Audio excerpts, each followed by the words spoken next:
नमस्कार दोस्तों, आप सबका स्वागत है। If it's for my daughter I will defeat a demon Lord. अगर आपने फर्स्ट पार्ट नहीं देखा है तो आप उसको देख सकते हैं, उसका लिंक डिस्क्रिप्शन में है। छोटी लेटिना पब में केनेथ की खुशी खुशी मदद कर रही है और रीटा ने लेटिना की भाषा में जो सुधार आया उसको भी उसने नोटिस किया। डेल ये सुनकर गर्व महसूस करता है क्योंकि वह हर रात उसे चित्र वाली पुस्तकों का उपयोग करके पढ़ा रहा है। वे न केवल तेजी से सीख रही है बल्कि वे डेल का भी ध्यान रखती है। डेल को विश्वास नहीं होता है कि केनेथ वास्तव में बच्चों के साथ इतना अच्छा है। हालांकि जब वे लेटिना द्वारा चाकू पकड़े हुए एक छोटी सी दुर्घटना के बारे में सुनता है तो घबरा जाता है, लेकिन वो खुद को शांत रखता है क्योंकि वो जानता है कि लेटिना अपने दम पर काम करना चाहती है। रीटा कहती है कि वो ऐसी चीजों को अनदेखा कर सकता है, लेकिन डेल लेटिना के हर माइलस्टोन को देखना चाहता है। थोड़ी देर बाद केनेथ ने बताया कि वो कुछ आलू खरीदने के लिए पूर्वी जिले की ओर जा रहा है। अगर आलू नहीं होंगे तो मैश पोटैटो नहीं बनेंगे। लेटिना ऐसे कैसे होने दे सकती है? जब उसके पिता मैश पोटैटो को इतना पसंद करते हैं, वे उत्सुकता से पूछती है कि क्या वह भी जा सकती है, और यहाँ तक कि अपने पिता से अनुमति भी मांगती है। वे उसके प्यारे चेहरे को ना कैसे कह सकता है। वो केनेथ को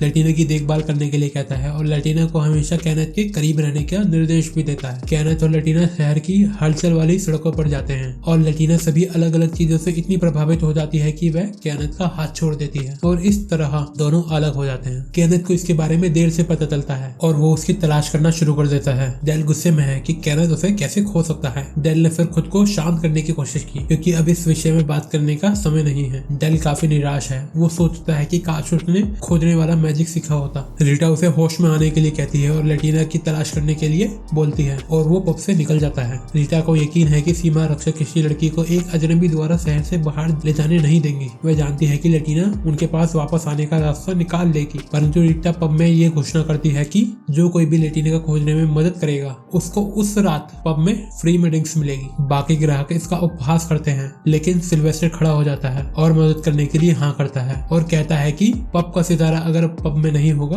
तो कैसे काम चलेगा। अन्य भी मदद करने के लिए राजी हो जाते हैं। इस दौरान लेटिना सड़क पर केनेथ को खोजने की कोशिश कर रही है जब 3 लड़कों के साथ वो टकरा जाती है। रूडी नाम का लड़का पूछता है कि आप कौन हैं, यहाँ पर क्या कर रही हैं, क्या आप मुझसे शादी करेगी? फिर क्या दोनों की शादी हो जाती है? वो पूछता है कि तुम कौन हो, तुम्हारा क्या नाम है, तुम्हें यहाँ पे पहले कभी देखा नहीं है। वह उसे अलग दिखती है। वह ये भी सोचता है कि क्या ये बड़े घराने की तो नहीं है। रूडी उस पर सवालों की बारिश कर देता है। लेटिना डेविल भाषा में जवाब देती है जिसे रूडी समझ नहीं पाता। हालांकि दूसरा लड़का रूडी को रुकने के लिए कहता है क्योंकि वह उसके सवालों से घबरा रही है, पर बंदा रुकता नहीं है और लेटिना का हाथ पकड़ लेता है। रूडी को रोकने के लिए क्लोई दौड़ती हुई आती है और वो दोनों बच्चों की पिटाई चालू कर देती है और क्लोई वहाँ विजयी होकर गर्व के साथ खड़ी हो जाती है क्योंकि उसने लड़की को छेड़ने वाले लड़कों की पिटाई की है। बेचारा चश्मे वाला घायल हो जाता है जिससे लेटिना चिंतित हो जाती है और अपने आप को दोषी महसूस करती है। उसकी चोट के लिए वो अपने आप को जिम्मेदार मानती है, इसलिए वह अपने हाथ को ऊपर उठाती है और डेविल भाषा में मंत्र पढ़ती है। आकाश की रोशनी मेरी इच्छा को पूरा करो और मुझे चोट पहुंचाने वालों को चंगा कर दो। उसके हाथों से एक हल्की सी रोशनी निकलती है और लड़के के घाव सही हो जाते हैं। जादू करने के कारण बेचारी लेटिना की हालत कमजोर हो जाती है। सभी बच्चे जादू का उपयोग करने के लिए उसकी क्षमता से मोहित हो जाते हैं और उससे सवाल करना शुरू कर देते हैं। हालांकि क्लोई लेटिना को उनके सवाल से बचाने के लिए आगे आ जाती है। सारे बच्चे प्रसन्न हैं क्योंकि साधारण लोग जादू का उपयोग नहीं कर सकते हैं। आमतौर पर जादू का उपयोग मंदिरों के लोग, शक्तिशाली व्यवसाय में काम करने वाले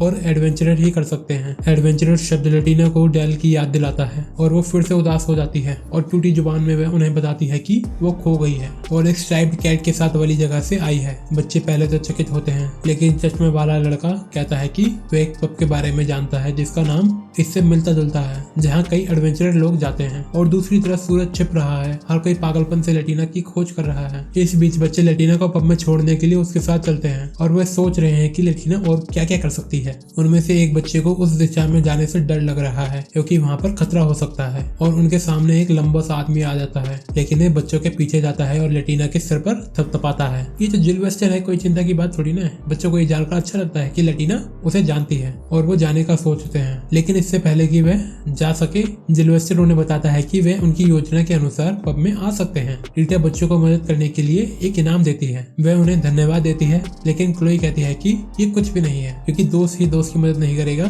तो और कौन करेंगे। रीटा ये जानकर खुश हो जाती है कि लेटिना ने इतने अच्छे दोस्त बना लिए हैं। रीटा बस उम्मीद करती है कि अगली बार बच्चे आराम करने और एक साथ खेलने के लिए जरूर रुकेंगे। ये देखते हुए कि काफी देर हो चुकी है, जिलवेस्टर बच्चों को घर छोड़कर आने की जिम्मेदारी अपने ऊपर ले लेता है। लेटिना पब में सबसे माफी मांगती है क्योंकि उसकी वजह से सबको चिंतित होना पड़ा, लेकिन पुरुष उसे बताते हैं कि इसमें कोई बड़ी बात नहीं है, जब तक वह सुरक्षित है सब बढ़िया है। डेल अंत में पब में वापस आ जाता है घबराया हुआ और लेटिना के बारे में कोई खबर मिली पूछता है, परंतु जब वो लेटिना की चमकदार आंखें देखता है तो वह रोकर कांपती हुई छोटी लड़की के सामने झुककर बैठ जाता है। लेटिना काफी दुखी है क्योंकि उसने अपने पिता से अपना वादा नहीं निभाया और डेल से क्षमा मांगती है और रोते हुए पूछती है कि तुम गुस्सा तो नहीं हो। डेल कहता है कि हाँ मैं काफी गुस्सा हूँ, अब मैं तुम्हारी पिटाई करूंगा।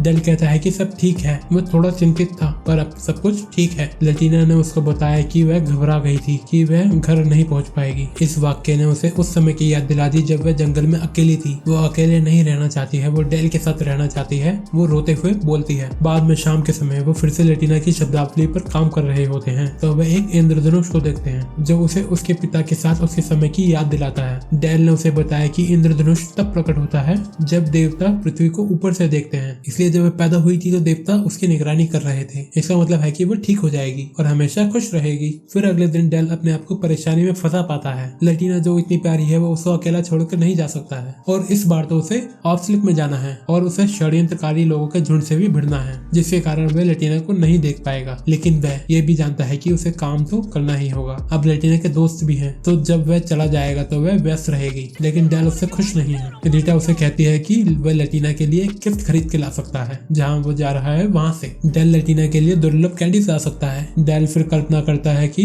लेटिना उसके गिफ्टों के साथ खड़ी है जो वो उसके लिए लेके आया है, जिसका दृश्य डेल के दिल को पिघला देता है। आखिरकार वो अपने एडवेंचर पर जाने का मौसम ढूंढ लेता है। उस शाम डेल को लेटिना को अलविदा कहना पड़ा, जो काफी दुखी है। हालांकि डेल भी उसके एक शब्द से आंसू बहा देता है। वह ये सुनिश्चित करता है कि वह जितनी जल्दी हो सके उपहारों के साथ वापस आएगा। वह रीटा से वादा भी करता है कि वह ऐसा कुछ नहीं करेगा जिससे उसकी जान को खतरा हो सके, क्योंकि अब एक छोटी लड़की उसके घर पर आने का इंतजार कर रही है। फिर वे ड्यूक एल्डरस्टेट के आदेश के अनुसार अपने टीटी ड्रैगन का उपयोग करके राजधानी की ओर चल पड़ता है। ड्रैगन राइडर घबराया हुआ है क्योंकि उसने सुना है कि जब डेल को गुस्सा आता है तो वो उसके जैसे लोगों की पिटाई कर देता है, परंतु वो ये नहीं जानता है कि वो अभी शांत है। वह इस बात पर विचार कर रहा है कि वह लेटिना के लिए क्या उपहार लाएगा। ड्रैगन राइडर उसे कैंडी देकर बात शुरू करने की कोशिश करता है। वो ये सोचता है कि डेल ये न समझे कि वो उसको बच्चा समझकर कैंडी खिला रहा है, पर बंदे को ये नहीं पता है कि डेल लेटिना के प्यारे गालों को कैंडी से भरे होने की और कैसे कैंडीज के सुंदर रंगों को पसंद करेगी की कल्पना कर रहा है। जब वे ऑफस्लेक पर उतरते हैं तो वह जल्दी से ड्रैगन राइडर से सवाल करता है कि वह उन कैंडीज को कहां से खरीद सकता है। डेल अंत में सर ग्रेगर से मिलता है। वह ये भी पूछता है कि क्या वह उसकी मंगेतर से मिल सकता है, और ग्रेगर मजाक उड़ाते हुए जवाब देता है कि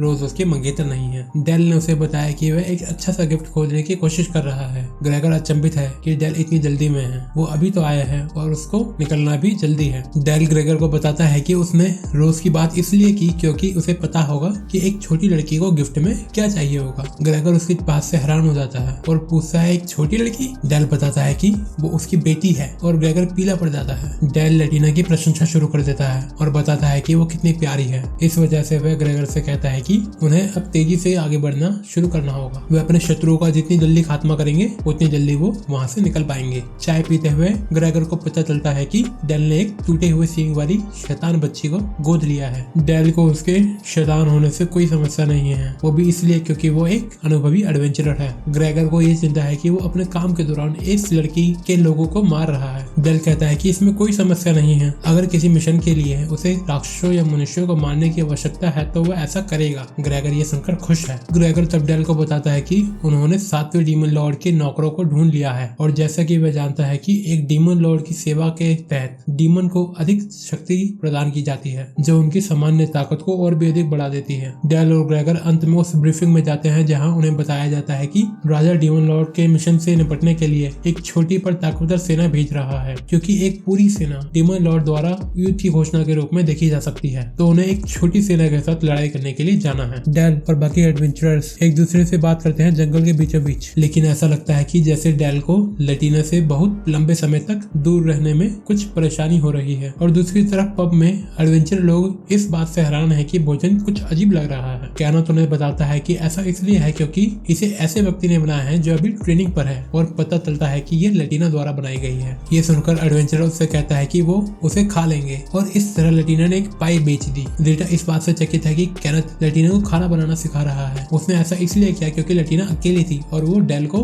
काफी याद कर रही थी, इसलिए उसने उसे बेकिंग सिखाने के बारे में सोचा। कैनथ ने लटीना को समझाया कि डेल वापस आ जाएगा क्योंकि लटीना उसके दिल में एक विशेष स्थान रखती है। उसके परिवार ने हमेशा कहा है कि वह अच्छी थी, लेकिन अब वह कंफ्यूज है क्योंकि रैक तो मर चुका है। उसके परिवार के अलावा डेल ही बस एक है जिसने उसे कहा है कि वो प्यारी है और उसके साथ वो रह सकती है। लटीना डरती है कि अगर डेल को पता चला कि वह बुरी है तो वह उससे नफरत कर सकता है और वह ऐसा होने से डरती है। कैनथ लटीना के पास जाता है और उसे समझाता है। उसे लटीना को बेकिंग सिखाने का भी एक आइडिया आता है और इस तरह कैनथ को एक छोटा सा रसोइया भी मिल जाता है। क्लोई पब में आती है और लटीना उसे देखकर खुश हो जाती है। जब दोनों स्नैक्स खा रहे होते हैं तो लटीना क्लोई से पूछती है कि क्या वे दोस्त हैं। ये क्लोई को कंफ्यूज कर देता है, लेकिन लटीना सिर्फ जानना चाहती है क्योंकि वह नहीं जानती है कि दोस्त क्या होता है। क्लोई बताती है कि दोस्त एक ही उम्र के लोग होते हैं जो हमेशा एक दूसरे के साथ बात करते हैं और खेलते हैं। लटीना बताती है कि वह केवल परिवार और बड़ों के आसपास ही रही है। उम्र के बारे में बात करते हुए क्लोई को अचानक याद आता है कि वह यहाँ स्कूल के बारे में पूछने आई थी। रीटा ये सुनती है और लटीना से उसकी उम्र के बारे में पूछती है और वह जवाब देती है कि वो 7 साल की है। रीटा को आश्चर्य होता है क्योंकि उसे लगता था कि वो 5 साल की है। रीटा ये कहती है कि लटीना स्कूल जरूर जाएगी। क्लोई ये सुनकर खुश हो जाती है और लटीना का हाथ पकड़कर बोलती है कि वो काफी खुश है क्योंकि वो दोनों एक साथ स्कूल जाएंगे। रीटा कहती है कि उसे डेल को बताना होगा कि लटीना स्कूल जाएगी। चलो देखते हैं कि डेल की पार्टी जंगल के मैदानों में क्या कर रही है। जहाँ वो चल रहे हैं, अमर के जादू के कारण वो जमीन गर्म है। ये ड्रैगन को आकर्षित करता है उनके संभोग के मौसम के दौरान। और 2 ड्रैगन भी हैं। ग्रेगर को ये लगता है कि दोनों ड्रैगन साथ डीमन लॉर्ड के होंगे। उनके साथ वाली महिला भी एक डीमन है। डेल फिर पार्टी को आगे बढ़ने का संकेत देता है और डीमन भाषा में मंत्र पढ़ता है और जमीन का रूप बदल जाता है और वो ड्रैगन को निकल जाती है। हमला करने के लिए पार्टी आगे बढ़ती है। डेल लड़ते हुए मंत्र पढ़ना जारी रखता है जबकि सर ग्रेगर अपने ब्लेड से सबका खात्मा करते हैं। ड्रैगन उठने की कोशिश करता है पर सब एकजुट होकर जादू करते हैं और उसे नीचे गिरा देते हैं। डीमन महिला भागने की कोशिश करती है लेकिन डेल उसका इंतजार कर रहा है। अब डेल उसकी पिटाई करेगा। उसके पास इस लड़ाई से बाहर जाने का कोई रास्ता नहीं है। डेल एक झटके में उसका खात्मा कर देता है। दूसरी तरफ पब में एडवेंचरर्स शेपर्ड पाई ऑर्डर कर रहे हैं और वह ये नहीं चाहते हैं कि रीटा उसको परोसे, जिससे रीटा को थोड़ी ईर्ष्या होती है। परंतु लटीना पाई लेकर आती है क्योंकि वह भी ग्राहकों के चेहरे देखना चाहती है। एडवेंचरर उसके काम की तारीफ करते हैं क्योंकि अब वो काफी अच्छी पाई बनाती है। वे मजे लेकर खाने को ठूसने के लिए कहती है। सारे कस्टमर लटीना को पसंद करते हैं। जिलवेस्टर इस बात से हैरान है कि कैसे एक छोटी सी लड़की ने इन जानवरों को अपनी छोटी उंगली के चारों ओर लपेटा हुआ है। मेंशन में वापस डेल खुश हो जाता है क्योंकि उसने अपने मिशन को पूरा कर लिया है। वह जल्द ही लटीना के पास घर जाएगा। वह मांग करता है कि उसे एक उड़ता हुआ ड्रैगन दिया जाए। ग्रेगर उसको याद दिलाता है कि उसे अभी रात के भोजन में भी शामिल होना है। ये सुनकर डेल क्रोधित हो जाता है। ग्रेगर फिर उसे बताता है कि उसे अभी घर जाने से पहले गिफ्ट भी तो लेना है। डेल मुस्कुराता है और सोचता है कि लटीना उसे गिफ्ट को देखकर कितनी खुश होगी। बेचारा सर ग्रेगर इस आदमी के रवैये से तंग आ चुका है। घर वापस आते ही डेल आवाज की गति से पब की ओर दौड़ता है। वह दरवाजे को खोलता है और लटीना के लिए चिल्लाना शुरू कर देता है, जिससे कमरे में सभी लोग बेहोश हो जाते हैं। रीटा बताती है कि लटीना कैनथ के साथ है और जब छोटी लड़की बाहर झांकती है तो वह डेल को देखकर मुस्कुराती है। जब वे फिर से मिलते हैं तो खुश हो जाते हैं। लटीना वास्तव में उसके जीवन का प्रकाश है, लेकिन इससे पहले डेल उसके लिए लाए गए गिफ्ट दिखाता। लटीना उसे प्रतीक्षा करने के लिए कहती है और रसोई में लौट जाती है। इससे वह व्याकुल हो जाता है। क्या 2 सप्ताह का समय ज्यादा तो नहीं था? उसे दुनिया के सभी राक्षसों को खत्म कर देना चाहिए ताकि वे अपनी बेटी के साथ हर समय रह सके। रीटा डेल को बताती है कि लटीना एक बहादुर लड़की है जो अपने आप सो गई थी और उसके वापस आने का इंतजार भी कर रही थी। इससे डेल रोने लगता है। रीटा उसको बताती है कि लटीना अन्य चीजों पर ध्यान केंद्रित कर रही थी ताकि उसको उसकी याद न आए। और फिर लटीना सावधानी से डेल के लिए शेफर्ड पाई लेकर आती है जो उसने काफी मेहनत से बनाई है। डेल काफी खुश हो जाता है और वह इसे नहीं खा सकता है क्योंकि अगर वो इसे खाएगा तो वो खत्म हो जाएगी। ये कहना सही होगा। लटीना से मिलने वाला हर व्यक्ति लटीना से मोहित हो जाता है। कौन नहीं होगा क्योंकि वह इतनी प्यारी जो है, लेकिन डेल तो उसके प्यार में पूरा पागल है। ये आदमी अपनी बेटी के लिए कुछ भी कर सकता है, चाहे उसे डीमन लॉर्ड से ही क्यों ना लड़ना पड़े। और इस प्रकार ये वीडियो यहीं पे समाप्त होती है। वीडियो के अगले पार्ट के लिए आप डिस्क्रिप्शन चेक कर सकते हैं। प्लीज चैनल को सब्सक्राइब करें। मैं आपसे मिलता हूँ अगले वीडियो में। Tata bye bye.